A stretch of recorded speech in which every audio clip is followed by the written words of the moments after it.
Julius, you are part of a monumental milestone for me, mate. You're my first international guest. We've really bridged the gap between Canada and Scotland here. And before I even ask if you can understand half of what I'm saying, have you got any link to Scotland whatsoever? Big, small, whatever?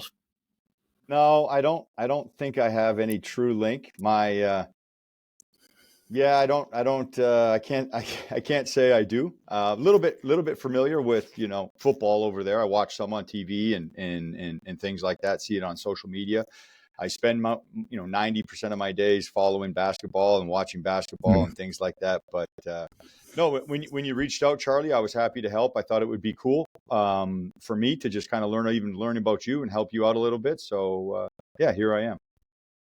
Well, I'll be forever grateful for it. I mean, who knows? We'll maybe have Justin Trudeau on one day, but you'll always be the first Canadian on it. I appreciate it. I love it. You say that you know a wee bit of the football. Then who's your team over here? Then Well, I'm not going to do that. I'm not going to jump in and pick a team or anything like that. But you know what? I love professional sports. I love high level performance. And so I can't say I have a team, to be honest. I wouldn't even know enough about any one team to say that. So I'm not that big of I played when I was young, played a little football here in Canada when I was really young, but outside of that, don't have enough knowledge to really even pick a team. I'll always advocate Glasgow Celtic for you, mate. I mean, best view in the city out that window, by the way. Listen, all right. We'll get on your role right now. So for all of those who aren't familiar, Kyle, you are the GM and general manager and head coach of the Vancouver Bandits. And for all you that want to draw the link, the CEBL is like what the Scottish Premiership is to the English Premier League in terms of basketball and the NBA there. You must be a busy man, but I mean, it's two jobs in one. Tell us about how you get it all done, mate. Well, it's interesting because when you're the general manager, you get to build the roster, right? You get to pick the team. So then as the head coach, there's no excuses if you don't do well. You can't blame. Those are your guys. Those are the guys you chose. So it's an interesting job. It entails everything you could imagine, Charlie. Picking the team, negotiating contracts. When you pick a team, you want to choose the roster and build the roster according to a vision, style of play. All those things come into effect. My values, my personal values as a coach, the character that I want, the level of intensity that I want in the players as people.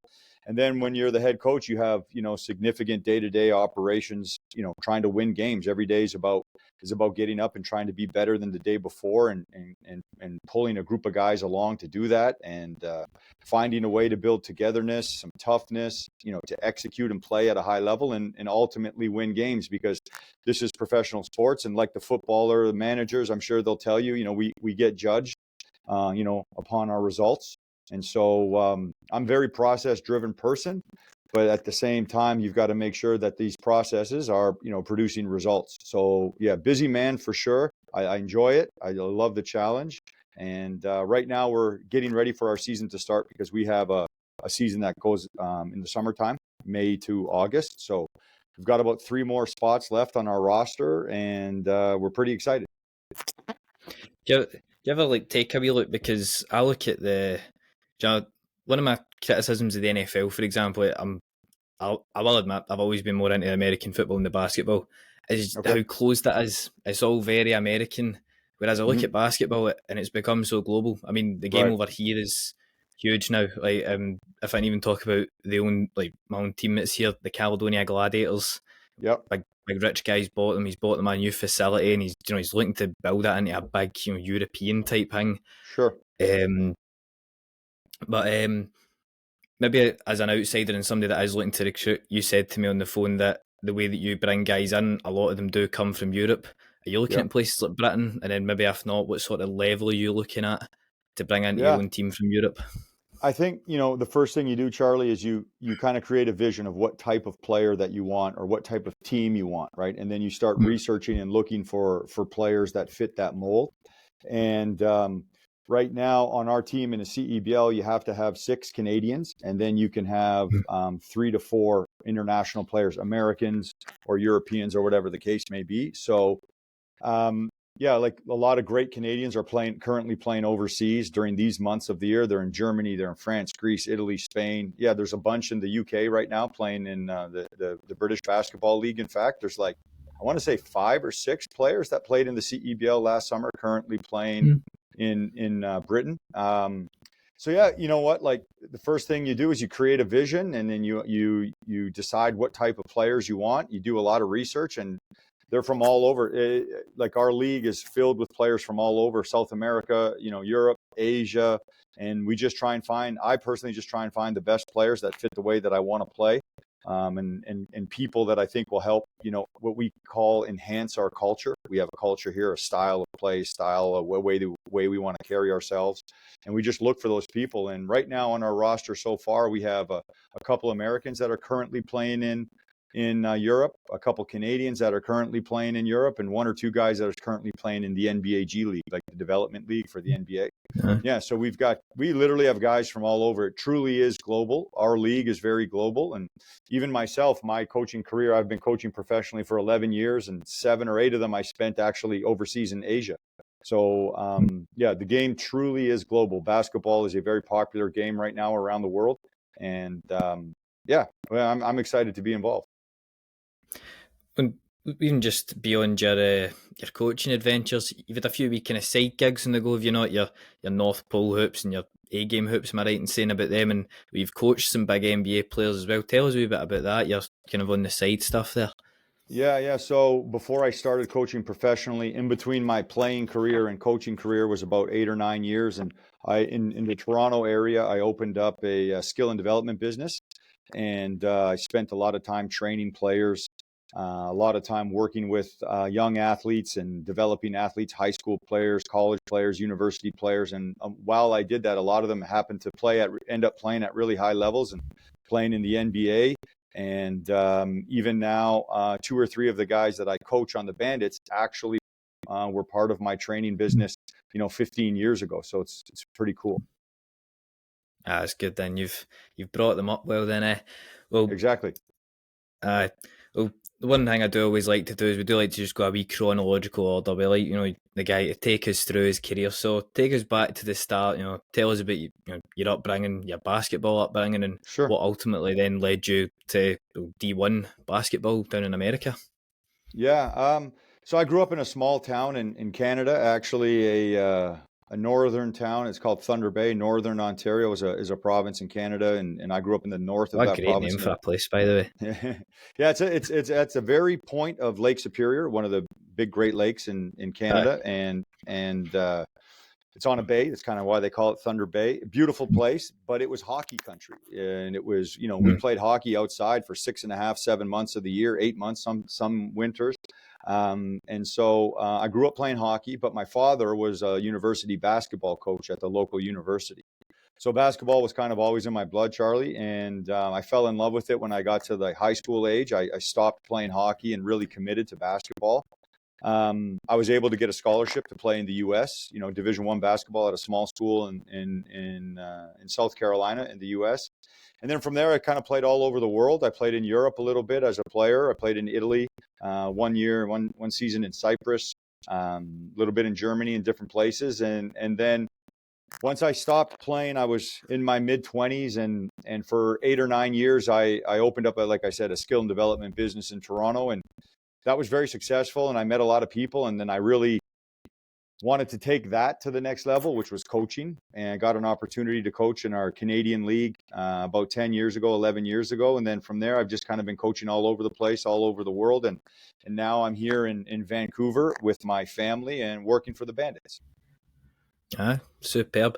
I want to ask about the whole college recruitment system in Canada. I know Canada is only just north of the border, but did you feel that there was a clear pathway for you getting to, and who was it? It was Furman College, That's a fairly big deal, isn't it? So did you feel it was, you did have a clear pathway to getting there, or did you feel you were middle of nowhere in New Hampshire where scouts aren't looking at you really?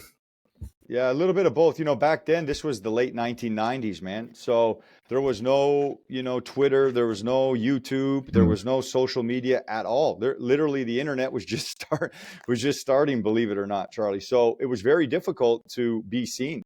I tell kids all the time, back then, man, I don't even know if kids nowadays would believe it, but we had to literally mail our highlight tapes to universities, VHS. We had to literally copy them, put them in an envelope, and physically mail them off, and so it was difficult. My last year of high school, I moved high schools and I went to a different high school that had a little bit more, exposure. We went to the US for some tournaments and things like that. But yeah, back then it was difficult. It was not as easy as it is today. Even as a coach now, when I'm looking at players, recruiting players, I just have to go to YouTube, type their name in, and I can watch highlights and full videos, and I can get all kinds of information. I can go to their social media pages and, learn about them within an hour.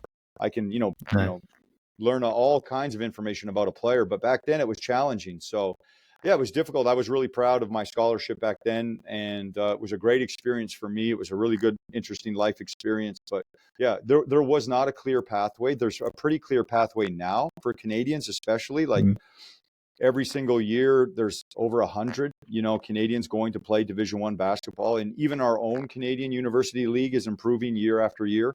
Basketball in Canada is growing. It's been growing for about 10 years. We have the most international players in the NBA outside of any other country. So that's pretty cool.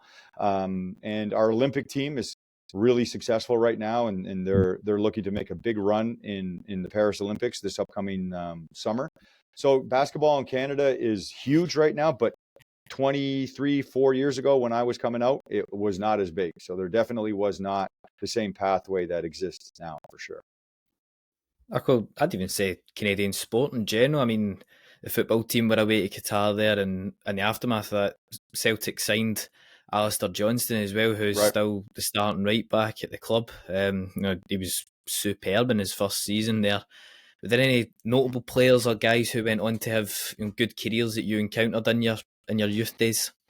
Yeah, quite a bit, from the Toronto area at that time when I first started. That was, I don't know if you know the name Andrew Wiggins. He was he plays for the Warriors now. Yeah, so Andrew Wiggins was in that group of kids. We have a lot that maybe were very close to the NBA. A kid by the name of Kevin Pangos. He currently plays in Spain. And different NBA guys came in and out of the gym in those workouts. Nikhil Alexander Walker came through a couple workouts when he was really young. He plays for Minnesota now. And Shea Gregis Alexander, I didn't spend any time with him, but he's from the same area where I went to high school, my last year of high school. And Anthony Bennett is another name that we had in the gym. So yeah, at the time, the Toronto basketball scene primarily was really booming. Now we have players coming out of Montreal, Toronto, all across Canada. It is really popular. It is really growing right now, for sure. Well, you said there, where did you went in your senior year of high school? You moved high school then. I'm sure that was a fairly tricky thing to do just in general, bar the whole basketball. Did you feel then that you maybe struggled a wee bit with that, or did basketball give you more of a home in that sense? Yeah, basketball is home, right? When you're a player and that you're trying to get to the next level, it was so easy to make friends, and that was a really special year for me that year. I went for 1 year and lived in a house of friends of my parents. They took care of me for the year, and we won a provincial championship in high school that year, and I made some great friends that I'm still really good friends with today, which over 20 years ago. So yeah, basketball is home. It's the same thing when you go and work overseas, or where you go play overseas as a player. You go to a foreign country, and culturally it's different, but once you get on the basketball court, it's home. It's always home for real hoopers, man, for ballers. Well, I'm curious because last guy I had on, Darren Young, who's a manager of Stirling Albion over here in the Scottish Third Division. He said that there was things that he did pick up on that he was coached back in the day, or just ways of doing things, like when he was playing football. He was literally actually from just down the road for me as well. Okay. So I wonder, was there anything that you were taught or coached, or just a process of doing things that still has made its way up with you today in the way that you operate as a coach yourself? Yeah, great question. A lot, Charlie, to be honest. When it comes to individual skill and development, that's probably my favorite thing about coaching is working with the players as individuals and really trying to help them. There's a whole section to coaching, right? There's the individual athlete, getting him better. There's the team, improving the team. And one of my main philosophies is that if I can take individual players and help them get better, the team itself, right? The sum of the parts will eventually get better as well. So I love working with players individually, and that comes from my process as an athlete, getting to the next level. I spent a lot of time in the gym alone by myself. I love the game. I love working by myself. I love perfecting the craft. I love the smell of the gym, the feel of the ball. I loved it. And I try and take that approach now with our athletes individually. And then, of course, I had some great coaches who said things to me that I find myself repeating, verbatim in practices now. And also had some bad coaches. Also had some bad situations. Charlie went to some, bad teams and was on some bad teams with some bad teammates, and that also helps your coaching. Sometimes you learn the most from, your failures or the difficult times, the difficult processes. I had a few coaches I remember vividly thinking, I would never do that if I was a coach. I would never say those things, if I was a coach. And so, yeah, there's a lot of stuff that I experienced as a player and even as a young coach that I think I use nowadays in my day-to-day stuff for sure. Cool. Personally, if I suppose I can talk about that, I played football for about 11 months before I chucked it in. That club was just, wow. Yeah, you learn a lot from those situations, right? Exactly, because now I'm not saying I'll go on to be a coach like one of my best pals. He's done really well for himself. Actually, he's a fully qualified coach up at the Caledonia Gladiators now. So and he's really working his way up. But I'm maybe not the type that will become a coach. But I feel like I learned that people type skill. That this isn't how you treat people, and that's not how you get people to develop and get better. I did have a kind of streak. I think it was throughout the lockdowns where there was a court maybe like 15 minutes up. I just go and I'd shoot around, and I really quite enjoyed that, being in the gym alone yourself type bit there. We'll jump onto your college there then. So what was your degree though? Do you know, I think that's the part that everybody forgets about college sports and college football and basketball is these guys are actually going to study. What was it you were doing, and how was your general campus life as well? Yeah, I got a degree in sociology, so it wasn't anything crazy. But to be honest, the basketball was so challenging. It was so difficult. The time spent on court was so significant that you had to make sure that you balanced your courses. And for me, a degree in sociology was interesting to me. I think it helped me kind of understand how people act in groups, in team sports and stuff. And I actually still, at this point, I want to do some more schooling. I'd like to do some leadership courses. I'd like to do a master's in leadership and coaching. I've spent the last 8 or 9 years overseas, so I haven't had the chance. But now that I'm back working in Canada, it's actually something I'd like to pursue. But yeah, general life on campus as a university athlete was, basketball first. Everything else was second, because at that level, winning is so important. But you become you form a brotherhood, and you become brothers with your teammates. And I remember some of my fondest memories are being in the cafeteria, having meals with your teammates, going on road trips with your teammates, and just forming those relationships and those bonds. And that's actually one of the main reasons I got into coaching too, was when I was doing all my skill and development, I really missed the camaraderie, that occurs with your teammates and trying to win games. And I tell people this all the time. My favorite thing in all of sports is a road win, winning away from home, winning on the road, and the feeling in the locker room after, with your teammates and the coaching staff. And, you go into a big arena and it's everybody against you, and, all that. And I really miss that. And I really did miss that. And now that's one of my favorite things about coaching. So all of that stuff together, Charlie, that I experienced as for example, a college athlete, I get to relive it now, as a coach with my players and my coaching staff. So it's pretty cool. So you're quite you've maybe got one style of coach, which is quite, you only see him on match day and he's always watching you type way. But then you do get the coaches that are very much one of the boys. Is that something that has always been the case with you then? Yeah, I think so. I try to. It's hard, right? Because, all good teams require a fair amount of, Mm, accountability and discipline and hard work. But I work really hard to make sure that my players know how much I care about them. I do mm, work hard to create a relationship and an energy and an atmosphere where we are working together, you know. But it's difficult. That's the hardest part of coaching, and the one place I found the most challenging is when I do have players that maybe don't love the game the way that I did, or don't take it as seriously as I would like them to. We all have those players as managers and coaches. That's always challenging, Carly. But yeah, I do want my players to feel like we are together. I do want my players to trust me, and I do want my players to feel like they can talk to me anytime. So I do try and form that type of relationship. Yeah. How big did you feel the jump was from like high school basketball to college? Because you go from being the star man in the school, the area, maybe even the state, but as soon as you walk through the big gates, then you're on the court with 9 other guys who were exactly the same. So do you feel it was, or do you feel it's easier to feel for guys in that sense because of the pressure and they just can't hack it? Or do you feel there's actually a better opportunity for them to succeed because they've got better facilities, better coaches, and ultimately basketball becomes even more of your life, like you said there?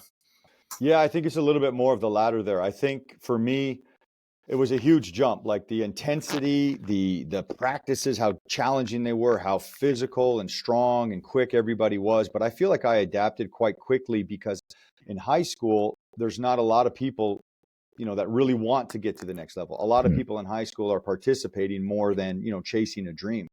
When I got to college, I felt like everybody really wanted to get better every day. mm, Everybody truly wanted to win. So, yeah, for sure, there was an adjustment to the size, quickness, physicality, athleticism. But to be honest, I remember really feeling good about it because I felt comfortable because everybody was kind of like me. Everybody was really competitive and mm. everybody wanted to win, and the coaches were very serious. And that was something that I always loved. So yeah, I think it's definitely a huge jump, definitely an adjustment period, but for athletes that really want that high level performance, it's a good situation. You headed back up the road to Canada after a wee stint down in South Carolina then. Based off of what you were going to achieve in college as well, certainly wasn't a bad decision by any stretch of the imagination, but how come you did head back up home? Yeah, that's a great question. I did 2 years in the U.S. and a lot of players were leaving our team that year, and the coaching staff was changing. And so I thought that it would be a good time to kind of play back around my family and be close Mm, to my family and play in Canada. But the main reason was my number one goal when I was a young athlete, when I started playing basketball, was to make the Canadian national team. That was my mm, number one goal. And I felt like the situation that I was in the U.S. was very good, but I felt like I would have had a better chance of playing on the national team if I was playing back again in Canada. And it mm, ended up working out. It ended up being a good decision overall. I had a lot of success in Canada as an individual, and then I had good opportunities to make, the Canadian national team one summer, which I did end up doing. So that was cool. And yeah, the experience going back from the US to Canada was great. It helps me now in my coaching a lot because in the CEBL, we have a lot of players, Canadians, that are currently playing in Canadian university and currently playing in the US. So I have a good feel for both and I can help players in those situations and stuff. So yeah, it ended up being a good situation and a good experience for me. Yeah, I'm going to blame Wikipedia for this, but there's not a lot on your playing career. However, you did reference there you spent a wee bit of time in Italy, Cyprus, Germany. If you Yeah. wouldn't mind, then give us a wee roadmap of what you got up to in your playing career then. Yeah, it was a rocky situation for me in my playing career. I went to two really good teams in Italy my first year, and I didn't play much. So as a result, there wasn't a lot of statistics or info for me. And even at that time, as I said, early 2000s, there wasn't all of the social media that exists now, right? I had some good games and things like that, and a good season in Cyprus. But generally speaking, I didn't play that much as a pro. I didn't really get into some great situations. And I was excited about coming home and getting into coaching and working with young players. That was something that was always really enticing to me. And I came home one summer after my fourth summer, and I met a girl who ends up now being my wife. And so that's kind of why I didn't go back overseas. I stayed and opened up my training business. And a few years later, we got married and have some kids. And now here we are together in Vancouver. So there's a little bit of basketball, Charlie, a little bit of life kind of mixed together. And that's how I kind of started my coaching career. Yeah, I feel then because all we do is mainly focus on the NBA, or that's just, the stereotype is that these guys are on tens of millions of dollars and basketball is their life and they don't actually have to do anything other than that. Do you think sometimes we do forget that if you're not playing in the NBA, it's not quite as linear as that? Of course. I think everybody forgets. And back then, I remember 3 or 4 seasons straight of just kind of grinding and, you're alone in Europe. My family, everyone's in Canada. You're in a country where not a lot of people speak English, so on and so forth. So, yeah, it was difficult. And it is. A lot of these athletes, it's incredible what some of these guys go through, on their own to really try and, reach their goals or reach their dreams or make money playing basketball. It can be extremely challenging, lonely at times for sure. And, yeah, it's not always what you see on social media for sure. It's not all glamour and it's not all success. We have a saying in our team culture, Charlie, we say basketball is 75% failure, suffering, losses, just difficult times, dark times, and 25%, success and elation. And we all get out of bed every day, fighting and chasing that 25%. That's why we do it. I love that. Yeah.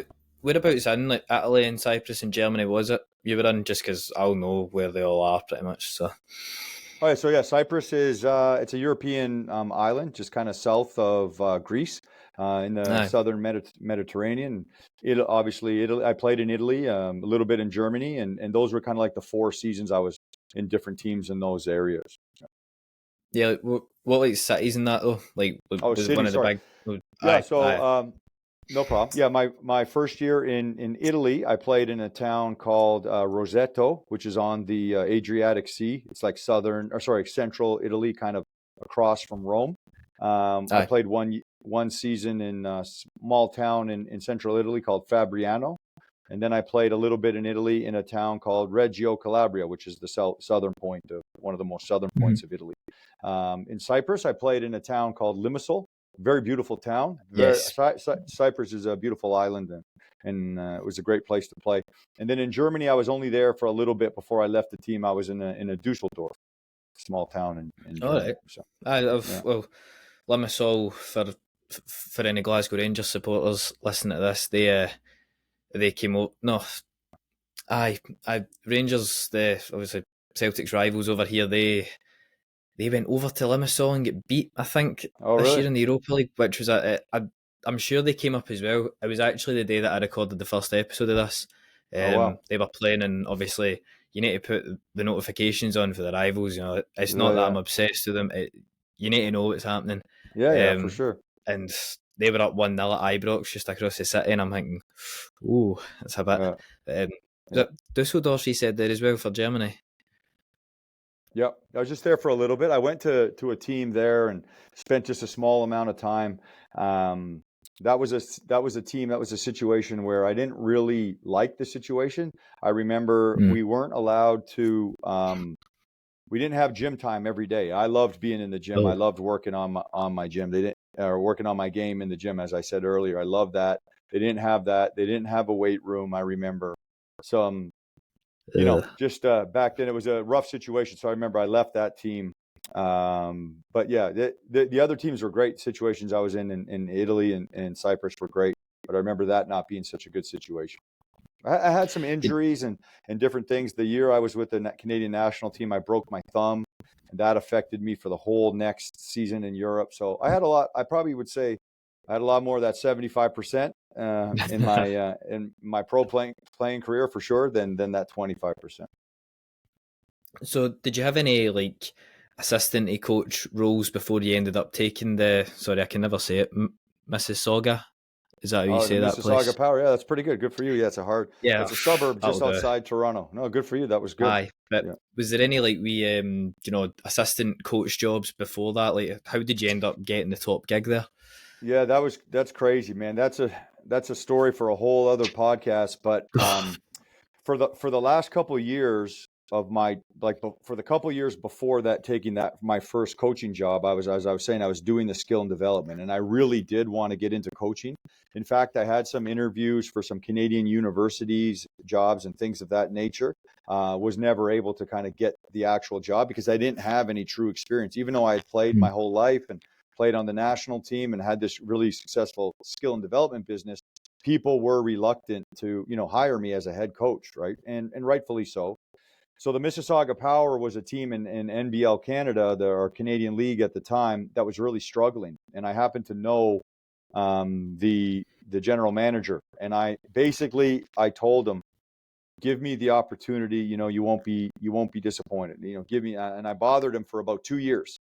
He finally gave me the opportunity, and we had a great year. It was my first coaching. I'd never been an assistant coach, but I'd been around the game. My dad was a coach. I hired good coaches to work with me. We had a great year, and then at the end of that season, well, one of the first ways I convinced him to give me the job was I told him I didn't need that much money. So I worked for very, very little money, and that was part of how I got the job. And it was a risk on my part, but I was willing to, take the risk. And at the end of that season, it was a funny story because the Toronto Raptors, they bought our team, and they used our team in our arena to start their G League team. So even though I had my first opportunity, we had a good year. I was out of a job right after because the Raptors had bought our team and taken our team out of the league. So luckily, though, because I had such a good year, the number one team in our league in NBL Canada offered me a job, and they saw kind of what I did. So I jumped from a lower level team to the top level team in Canada, kind of right away. And then from that point, we won some championships and had some success. And I've been kind of just coaching all over the world since then. Yeah, you said that about the NBL Canada. Is that defunct now? Did that go bust? It was they merged with an American league last year. Right. So they've changed a little bit. So they've merged and become a new league and a new name. So it changed for sure. But very interesting league. It's got like 10 Canadian teams, a bunch of American teams. Pretty good now. Back when I was coaching in that league, it was 10 Canadian teams. It was a very good league at the time. It was very competitive, very high level players, great crowds, great arenas. Back in that was roughly 10 years ago now. It was a very good Canadian league. Now it's merged with an American league, and I believe they call themselves a BSL now, Basketball Super League, I believe. So how does the CEBL, because the CEBL's not been around for that long, how does that compare to it, just from your experience? CEBL is for sure the highest level of basketball talent-wise that I've been involved with. It's extremely high level. It's unfortunate for me that it's only a summer league, like it's only 4 months, Charlie, because I wish it was a lot longer. But because it's a summer league, it allows us to have really high level competition. So we get players that are playing in the Euro League right now. They come home and they play in the summertime, right? Because they're available. And we get these great players from the G League that want to come and play because they're available. We get phenomenal Canadians, phenomenal Americans. We get really good players in the CEBL. Great league as far as, the marketing. We have TV sponsorships, airline sponsorships. Lots of teams have great individual ownership, and they have great sponsorship, good crowds. We get a great crowd to our games here in Vancouver. Lots of great teams in great cities across Canada: Montreal, Toronto, Edmonton, Calgary, Vancouver. It's really a good situation. And so it's young, so it's only going to grow. And every single year, the coaches in the league come in, and they're very highly qualified. They're great coaches. Every year, it seems like there's 1 or 2 more players that plays in our league, and then goes to the NBA as well. I think we've had in 6 years close to 10 players that have gone on to the NBA. I think 8 is the specific number, if I'm not mistaken. 8 to 10 players have gone to the NBA. Very, very good up and coming league, very high level right now. Yeah. God, I feel quite lucky now that you've got a very good secretary who passed me on here. I might have struck gold at this interview.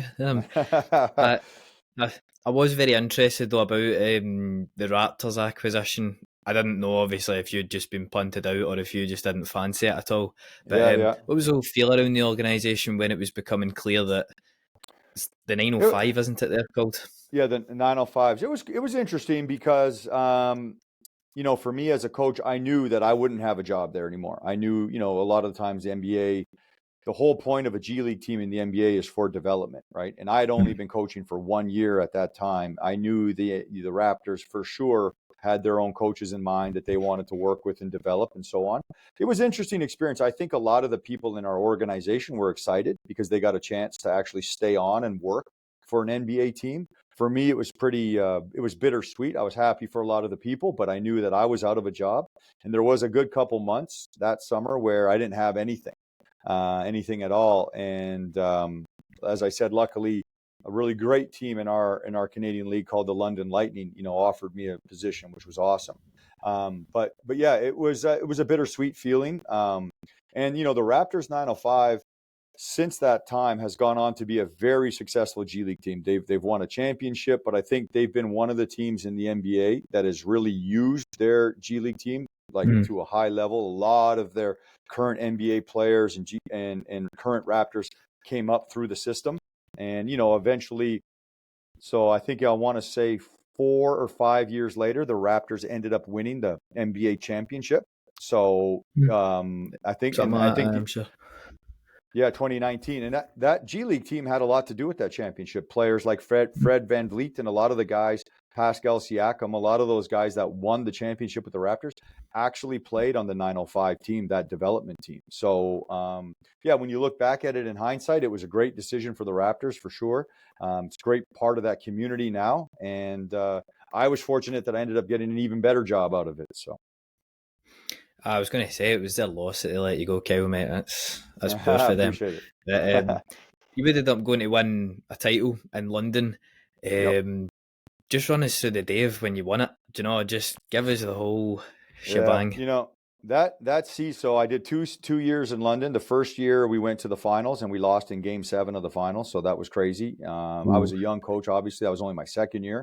My third year, we won the championship and we had an incredible record of 35 wins and 5 losses. I mean, it was an unbelievable season. With the playoffs, we ended up going 47 wins, 6 losses, I think, or 47-7. But I was involved with that team, and during the season, I knew it was special. I remember thinking to myself, because I had played enough, man, like you don't get teams like this very often. You don't feel this togetherness, this chemistry, this camaraderie, this toughness. It doesn't happen very often. And that season for me is like a benchmark for my coaching now. I know what the players were like. I know the things that we valued. I know how almost every single player came early every day, stayed late, genuinely cared. Guys were happy for each other. Guys were really willing and open to sacrifice for each other on that team. And we ultimately had the best record in the history of the league. We ultimately won the championship, and it's a season I'll never forget. And every year I try and replicate that season, on my new teams. I try and find a way to build that same atmosphere and that same energy. But yeah, it was a special year. And at one point, we won 17 games in a row. In basketball, that's tough to do. It's tough to do because you play 2 and 3 games a week, right? So there's fatigue, and and when you're the number one team, everybody seems to have their best game against you, right? They're coming for you, So I learned a lot that year, and still have great relationships with a lot of those players to date, and that was a special time. Yeah, I think it was. I think it's the kind of article that the Bandits have got on their website about when you signed your contract extension, and you'd said about how it was quite rare if you weren't in like the NBA, for example, or in one of the major leagues to have a long-term future at a club, just because constantly, if you do well, there's always a bigger fish. Yep. And then you talk about a championship winning side. I'm sure it was hard to keep a hold of a lot of them. Do you feel that then that's a challenge now that, well, you do have more responsibility in terms of coaching the guys, but recruiting them as well? Yeah, it's a challenge. This business is tough, man. Your job is always on the line, Charlie. Every season, ownership and media, they don't care what you did last year. They don't even care what you did last game, right? It's always about the next game.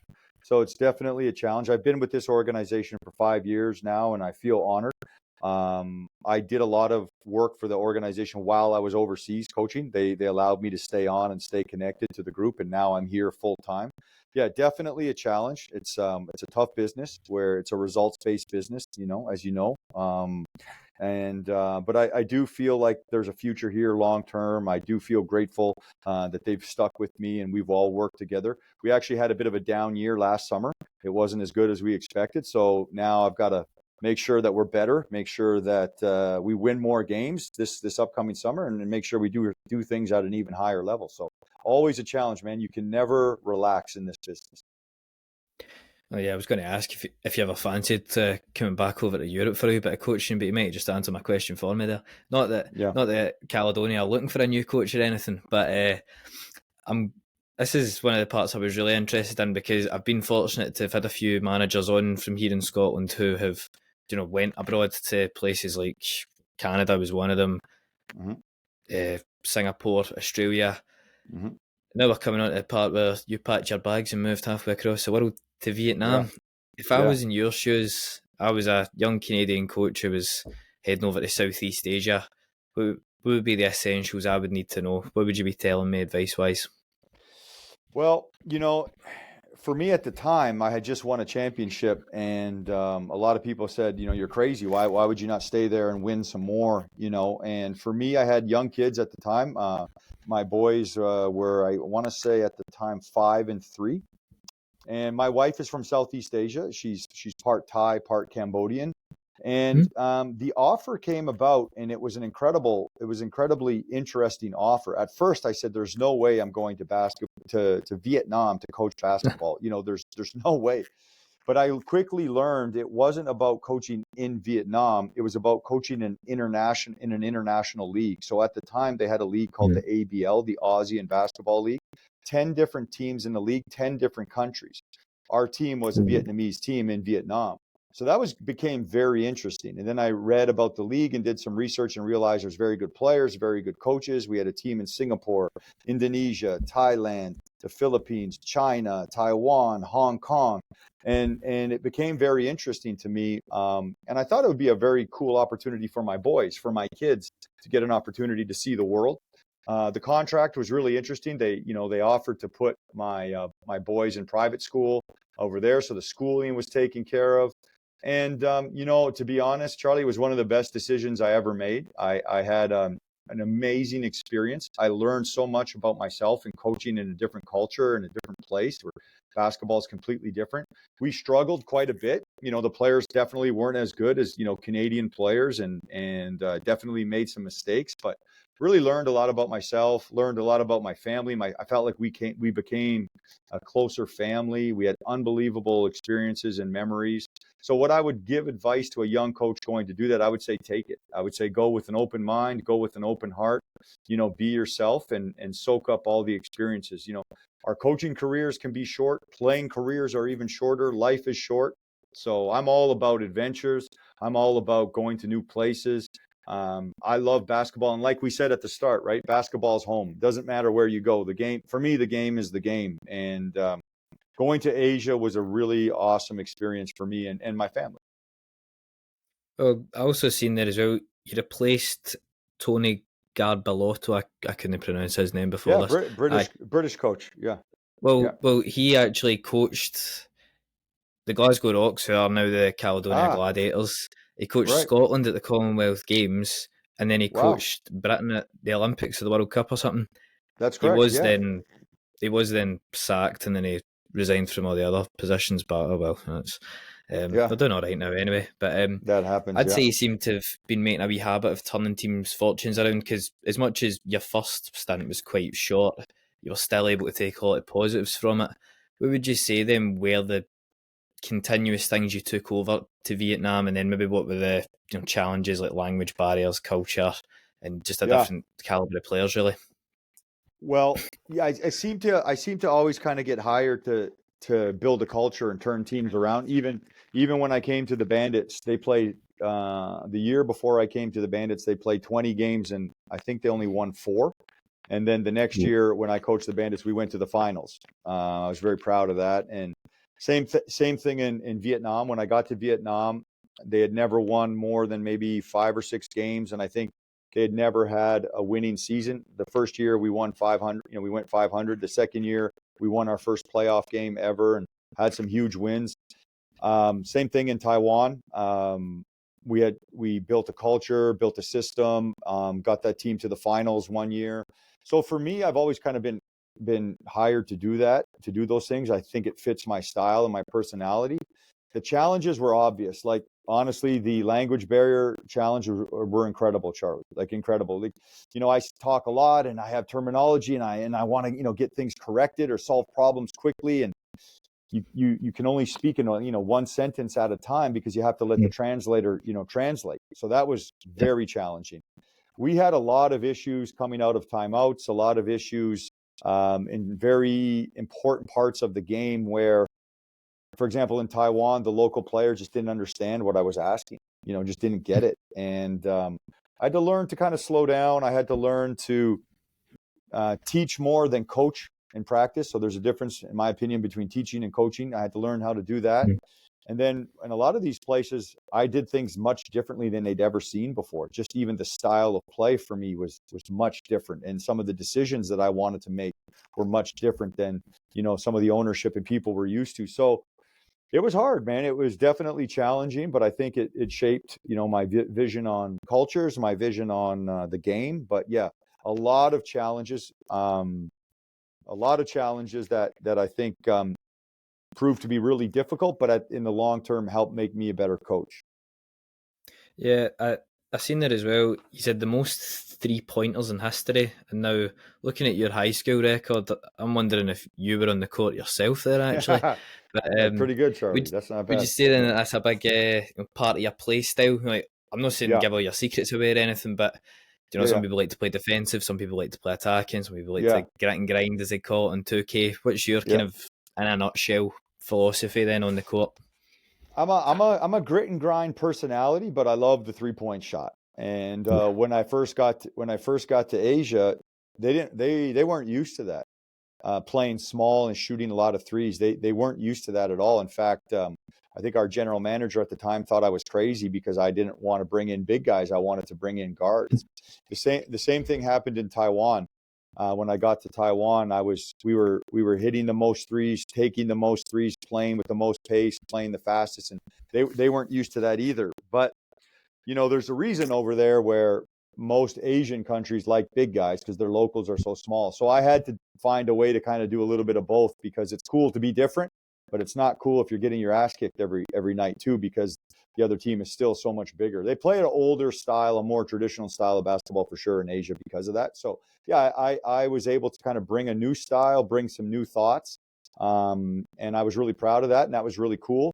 And then at the same time, I had to find a way to adapt and adjust. So I kind of did a little bit of everything. But my play style, I'm a grit and grind guy. I want to wear you down, beat you up, outwork you, outfight you, out hustle you. And then at the same time, I do love the 3-point shot for sure. Yeah, well, we can't all have a Yao Ming, can we? But right, exactly.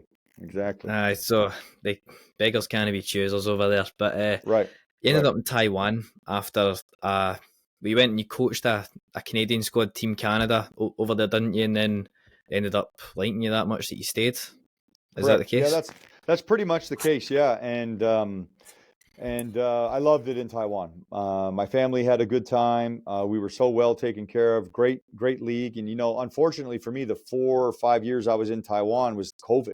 It was really like the heart of COVID. So it was tough to come and go, tough to get players. It was a challenging time for sure, but I genuinely enjoyed my time in Taiwan. And I think by the end of my time in Taiwan, my kids had grown quite a bit in Asia, spent most of their lives in Asia. And by the time I was in my last year in Taiwan, my boys really wanted to come home. I had a whole other year on my contract left, and I asked if we could kind of break the contract because my kids really wanted to be home in Canada, and it wasn't as enjoyable anymore living there because my kids wanted to be elsewhere. And so, yeah, the team and I have a great relationship, and I help them a lot still, and we talk all the time, and I still watch all their games, and I'm very happy for them. But yeah, it was a great situation in Taiwan, but it kind of grew out of it. My family grew out of it. Yeah, I mean, not to get all geopolitical, but I'm not sure Taiwan is quite the place you want to be at the moment. might send your heart rate through the roof. Yeah, for sure. There's always that fear, and Canada's a great country, very safe, very quiet, and my kids are happy now, so I'm glad we're back here. Yeah, you had a kind of dual thing going on, didn't you? You were Taiwan, but you were also in Canada as well. And I'm just thinking about how I'm going to balance uni in this podcast. So I can't even imagine how you were managing with that. But tell us how you balanced the two then. Yeah, so I was able to be the general manager and help build the teams in the Bandits, the CEBL team, while I was living and working in Taiwan. And what I would do is I would just pretty much do an hour or two every morning, get up early in Taiwan and get on the phones and just try and build that team and hire the coaching staff and work closely with the president. It was challenging. I definitely probably wouldn't do it again for sure. It was definitely a little bit distracting. So you're in Taiwan thinking about Canada a little bit, in Canada thinking about Taiwan a little bit, so but it was a great experience for me. It allowed me to kind of really do some true front office work, which was interesting at the professional level, and then at the same time stay connected in Canada. And I think what was good about it was when I was done in Taiwan, I was able to, get back onto the coaching seat here and stay as the general manager. So it was definitely hard work, definitely challenging, but here we are, and it ended up working out. And we built some good teams from while I was in Taiwan. We built some pretty good teams. Yeah, am I right in saying you have made a title run in Vancouver, but you lost? Yeah, last year. Yeah, it was. Last year was a tough season. I just quite frankly, simply, we underachieved. We had a group of guys that was talented as individuals, but we all kind of struggled to bring them together as a team. We also had some tremendously bad luck. Our best player in the first game of the year got hurt, and we struggled to replace him. And that kind of hampered us the whole season. And CEBL's short; it's only 3 months. It's quick, right? So when things go wrong, there's big impacts. Rough summer last year, rough year for sure. And we're all excited and hungry to kind of correct that and make amends and get some redemption this summer. Yeah, you must just be buzzing to get going again. But like, what would you say are, for the guys coming in when pre-season really kicks in, what's your non-negotiables? We had a wee technical difficulty there, but Kyle, we're going to continue about your non-negotiables in pre-season. That's what it was. Yeah, so the first thing that we have to do is set the standards and really make sure everybody understands expectations. One of my main expectations, Charlie, is that you guys are going to come in and try and improve. Guys are going to come in and try and get better than they were the year before. Like there's a standard, and I'm the type of guy that loves the game and loves getting better, and we want players to want to do the same and feel the same way. So we set those standards quickly. And then like our true main non-negotiables that we really harp on every day is E3, right? We call it E3: energy, effort, and enthusiasm.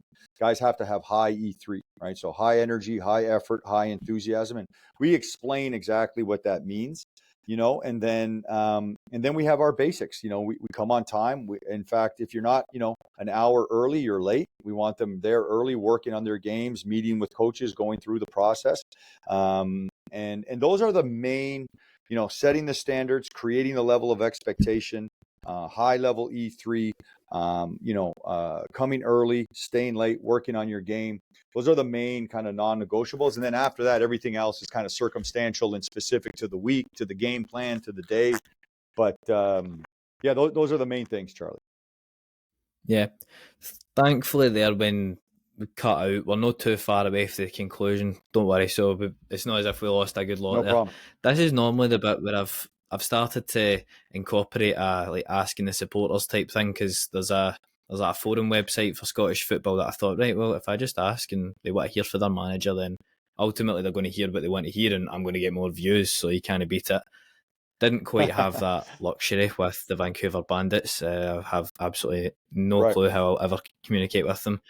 But I did ask my pal, who's an up and coming coach himself. His question was, see, in the winter, does it get cold, really cold? When does it get cold? You know what? Vancouver doesn't actually get that cold. Vancouver is like the nicest, warmest part of Canada. But where I grew up, in Canada, it is incredibly cold, man. It freezes, and we get snow upon snow. We got snow in feet. It minus 30, minus 35 degrees. It can get awful. But out here in Vancouver, it's actually quite mild. It rains a lot. That's the negative. It rains a lot here during the winter time. No, very little snow, if any, but it rains a lot. Yeah, all right. Well, I'm sure he'll find some use for that. I feel like he was trying to do a reference there. I don't know what he was, because he was like cold and then put in a separate message, really cold. So he must have got that out of something. He watches a lot of his films and Canadian that. So stereotypes. Canadian stereotypes. That's it. Yeah. Like, I mean, it's rainy, cold, and windy over here anyway, so I don't really know what he's trying to balance out there. But I'll ask you the final question that I always like to ask my guests. That's my signature stamp of approval, and that is if we come back for a round 2 this time next year, and you've just done your whole season there, and we're moving on to the next one in a month or 2 months or so. And I ask you, Kyle, have you done a good job in like the last year? And you tell me yes. And if I ask you why, how would you explain your good job done then? Great question, Charlie. Outstanding question. I would say that, right now I have a list of things. You're welcome. I have a list of things that I want to improve upon from last year. Like I have my general qualities that I need to improve and enhance. So I'd like to say this time next year that I did all those things. And I know if I do all those things this summer, Charlie, I know we'll be successful. That's the first thing. The second thing is I want to be able to enjoy it this summer. I don't want to be so hung up on the wins and losses. I want to really enjoy the process a lot more this summer. I felt like that was one of the problems last summer. And so if we're talking a year from now and we're talking about the success we just had, I will definitely be able to say, Charlie, I had a lot of fun. My players knew I had fun. Everybody around me knew I had fun. And then I also, at the same time, I made the corrections that I needed to make from the year before. I know in my heart, if those things happen, Charlie, I'll be a champion, and we'll be having a good laugh on round 2. I know normally I get quite because obviously Scottish football and just football is very quite league table. Normally it's just if we can finish in the playoffs next season, then I'm sorted with that. But I like that. A nice theoretical answer. That's good. But anyway, Kyle, listen, I've really appreciated your time today, mate. It's not even that late over here as well, so I think we got the perfect slot for it there. I'm thinking about retiring now because I've conquered Canada, really. Hopefully, you got to come, even man. More. You got to come. Yeah. Well, let's keep in touch, man, and we'll set it up. Do not tempt me. Aye, absolutely. We'll set it up. Thanks, man, Charlie. I enjoyed it. Thank you very much. Thanks very much.